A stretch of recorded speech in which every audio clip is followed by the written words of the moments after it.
Hi friends, అందరికీ good morning. Happy Sunday అండి. Sunday రోజు అందరు మంచిగా వంటలు చేసుకొని తిని హ్యాపీగా రెస్ట్ తీసుకోండి. అందరికీ అలా ఉండదు, ఎందుకంటే ఇలా రాసి ఉండాలి అందరికీ. ఫ్రెండ్స్, మీకు ఒక మాట చెప్పనా, స్త్రీ అనేది ఒక ఒంటరి అక్షరం అండి. మన జీవితంలో వచ్చిన ప్రతి ఒక్కరిది ఒక్కొక్క పాత్ర ఉంటుంది.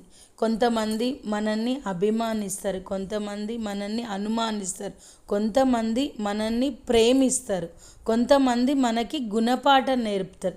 ఇలా ఒక్కొక్కరిది ఒక పాత్ర ఉంటుంది ఫ్రెండ్స్. కానీ మీలో ఉన్న ప్రతిభని గుర్తించి మీకు ఎవరైతే సపోర్ట్గా ఉంటారో ప్రతి ఒక్క విషయంలో, వాళ్ళే మీ జీవితానికి అతి ముఖ్యులు. అంటే వాళ్ళే అందరికన్నా ఎక్కువ అనుకోవాలి, ఎందుకంటే మీ జీవితంలో మీరేంటో చూపించిన వాళ్ళు కాబట్టి.